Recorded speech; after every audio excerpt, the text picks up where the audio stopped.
Welcome to lecture number 3.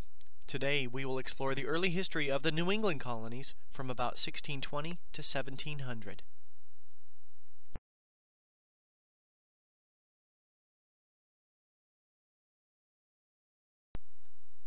There are a few main themes to be introduced. First, we'll investigate why people traveled to these colonies. One of the things we'll explore is the issue of religion as a motivating factor. As we do this, we'll study the early histories of both Plymouth and Massachusetts Bay Colony. We'll also learn how the motivation to create a model society, particularly in the Massachusetts Bay Colony, led to the development of a very unique society. Finally, we'll explore some of the interactions between Native Americans and New England's colonists. The first topic to be addressed deals with why settlers traveled to the New England colonies. Religion was more of a motivating factor for settlement in the New England colonies as compared to England's other early colony of Jamestown. This map identifies the major religious denominations in Europe at about the middle of the 16th century. Following Henry VIII's break with the Catholic Church in the 1530s, he established the Church of England, or the Anglican Church. While there were Catholics in England, the Anglican Church was dominant for most of the years in the latter 1500s and into the 1600s. But there were still divisions within it.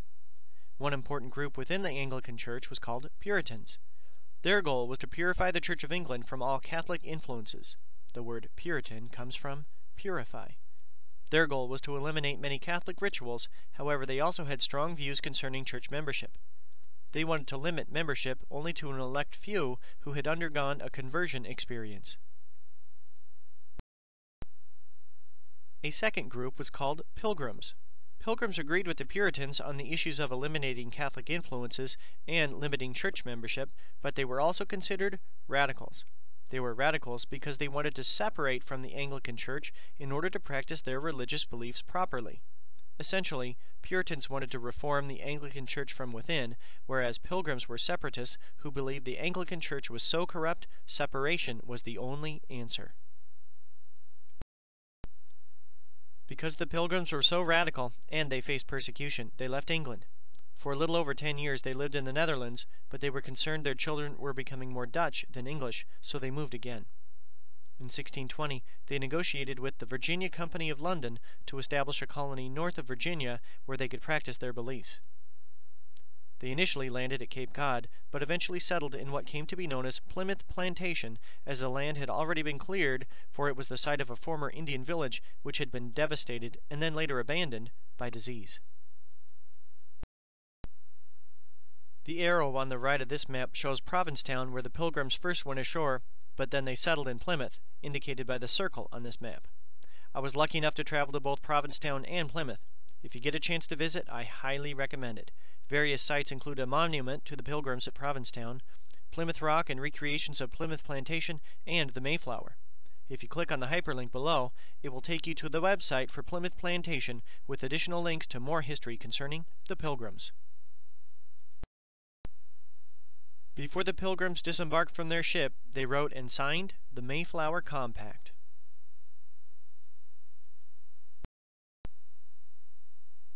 The document was signed by all the men on board the ship. It initially reinforced their support for the king, but it continued as the signers established their own local government, the laws of which each agreed to follow. This was important because it was a crucial step towards self-government in North America. You may click on the hyperlink below to find the full text of this key document. The inhabitants at Plymouth included 24 families with a total of 102 people. Just as in Jamestown, fewer than half survived that first winter, but the Pilgrims were fortunate to have strong leaders. One of them was William Bradford. He was chosen to be the first governor of Plymouth Colony and was elected 30 times to that position. The Pilgrims were also helped by 2 local Indians.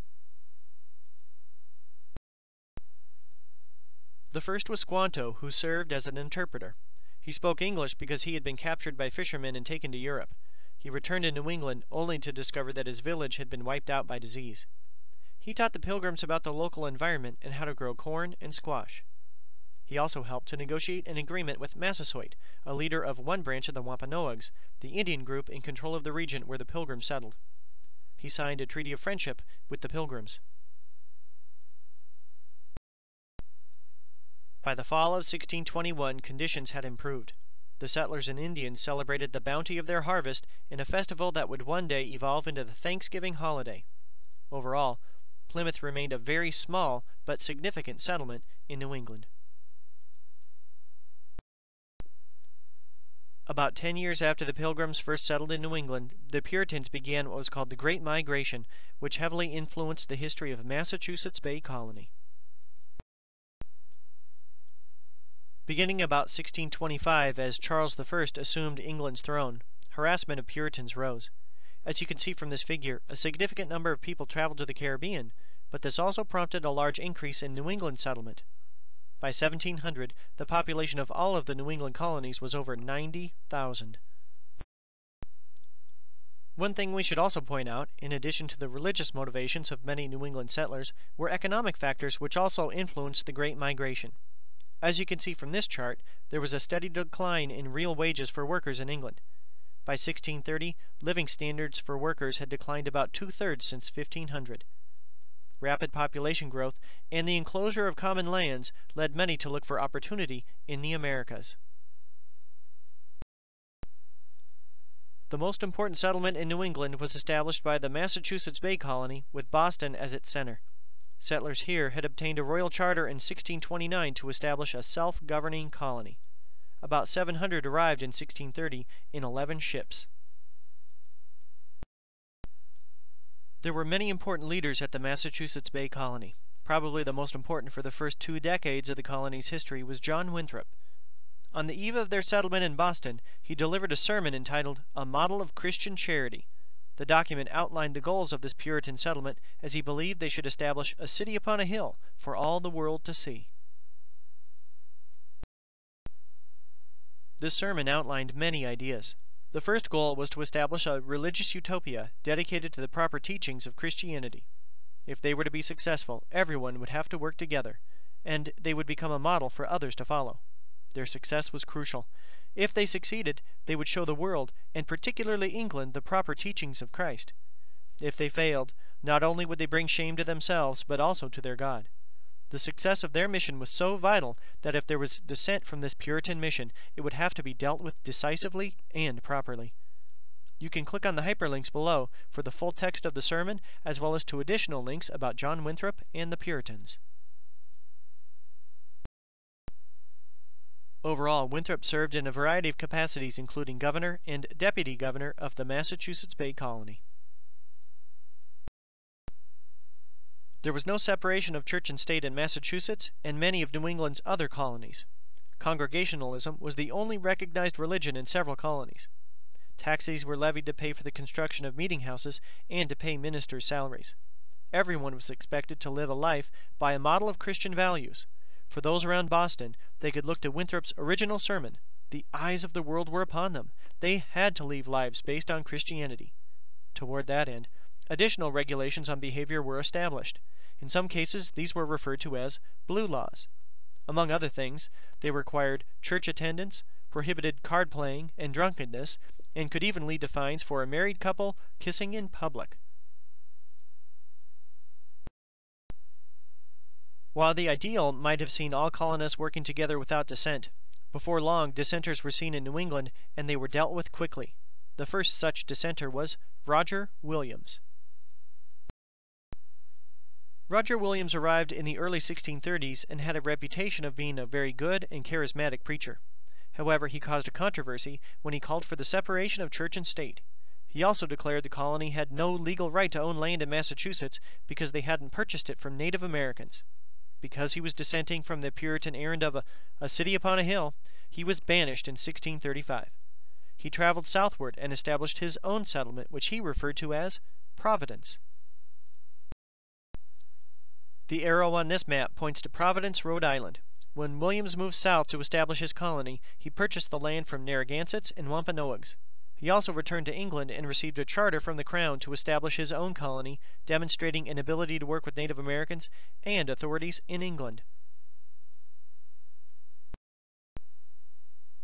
True to his initial ideals, Rhode Island became the first colony to practice religious toleration. For more biographical information about Williams, you may click on the hyperlink below. The next dissenter was a woman named Anne Hutchinson, a mother with 14 children. She arrived in Massachusetts in 1634 and began holding prayer meetings in her home. It was unusual for a woman to do so, but she then began to criticize some of the ministers, accusing them of emphasizing good works rather than salvation through God's grace. This got her into trouble in 1637, and she was placed on trial. Not only were people upset that she was interpreting Scripture for herself, but they were also unsettled by the fact that she was a woman. As one of her critics put it, "You have stepped outside of your place.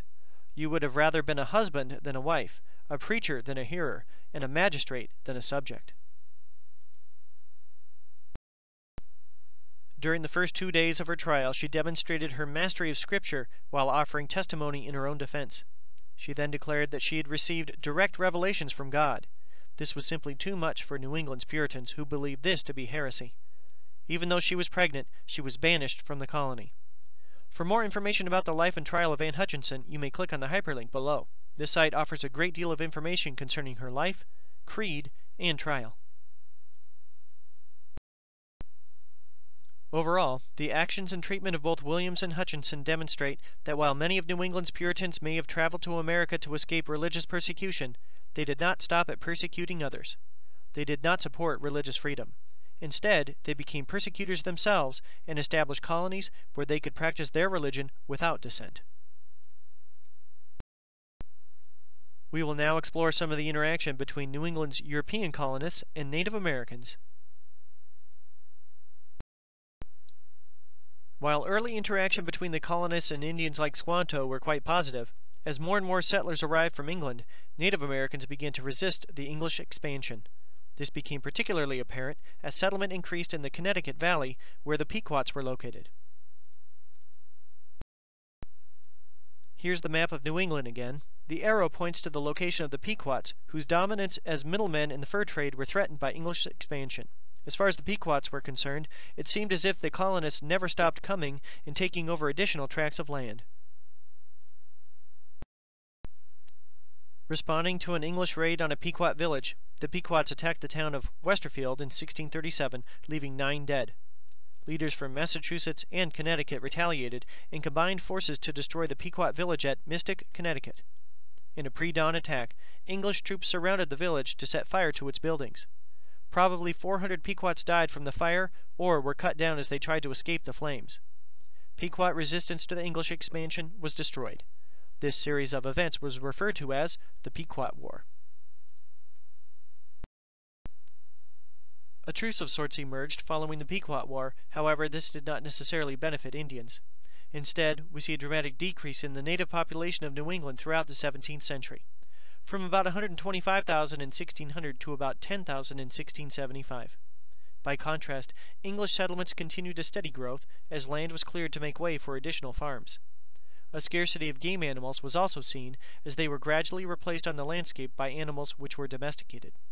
By the 1670s, tension had escalated into another series of conflicts the English described as King Philip's War. The conflict received its name from the leader shown here. This individual was named Metacom, but he was known to the English as King Philip. He was actually the son of Massasoit, the important Wampanoag with whom the Pilgrims had formed an alliance upon their arrival in Plymouth. As the English continued to encroach in Indian lands, he formed alliances with several Indian nations. Over 50 of New England settlements were attacked, as many colonists were killed or saw their homes and livestock destroyed. But then the English retaliated. The English responded by burning villages and caches of stored food. They were helped by their own Indian alliances, particularly with the Mohawks. Overall, the fighting was bloody for both sides, and by 1676 even Phillip was dead, along with many other Indian warriors, while scores of women and children had been sold into slavery. Native Americans who resisted the English were broken. King Philip's War was important because it effectively ended Indian resistance to colonial expansion in New England. However, not before the Indian population was devastated and many colonists lost their lives. We'll now investigate a series of events which has come to be known as the Salem witch trials. We'll begin with some background. The circled area of this map shows the geographic location of Salem, Massachusetts. By the 1690s, Salem was the second largest port in the region. Before we explore the issues involving the Salem witch trials any deeper, you may want to click on one or more of the hyperlinks below. Here's an additional detailed map of the area. Salem was actually made up of two settlements. Salem town was more prosperous as it included the port as well as better farmland. Salem village was farther north and not quite as prosperous. It's possible that rivalry between the two towns actually had an influence on the witch trial crisis. Like most Europeans, many settlers in New England believed in wizards and witchcraft. There had been some accusations of witchcraft in the colonies before the 1690s, but they had been limited in scope. However, in 1692, a witchcraft crisis plagued Salem, at the end of which several people were executed and many others accused of practicing witchcraft. It all began when several girls began to act strangely in early 1692. They had been spending time with an East African slave named Tituba, who told them their fortunes. Initially, only Tituba and two white women were accused, but then the accusations grew. The image here shows a copy of an actual petition from one of the witchcraft trials. With the accusations increasing, a grim pattern arose. If a person was accused of being a witch, they were found guilty. If they were found guilty, they were forced to confess and name others or face execution. In the end, over 300 people were accused of practicing witchcraft until the governor stepped in and became involved. However, this was not before 20 people were executed. 19 were hanged, 1 was pressed to death. 2 dogs were also executed. Looking back on these series of events, many people have asked the question, how could this happen? There are a few ideas which might offer some explanation for this. This image might offer some help. Notice the A's on this map. These are the accusers, people who accused others of practicing witchcraft. Most of those A's are located on the western side of the map. Notice the W's. These are people accused of being witches. Most of those, but not all, were located on the eastern side.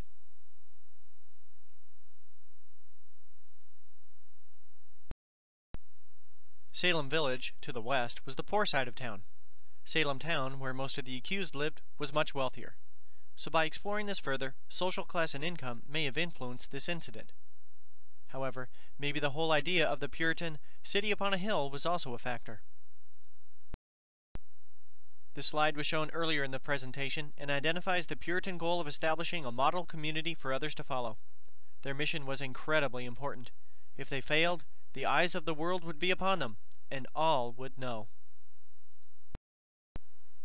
Just as Puritans dealt quickly to rid their communities of dissenters like Roger Williams and Anne Hutchinson, maybe concern over the success of this Puritan mission prompted some in Salem to extremes during the witchcraft crisis. After all, the presence of witches could lead to the failure of these model communities. For additional explanations, you may want to investigate the hyperlinks shown earlier in the lecture. They can also be found at the end of this presentation. This lecture has covered many different issues. We'll now review some of the important concepts addressed. This lecture has described the early histories of the New England colonies. Religion was an important factor which led to the development of this region.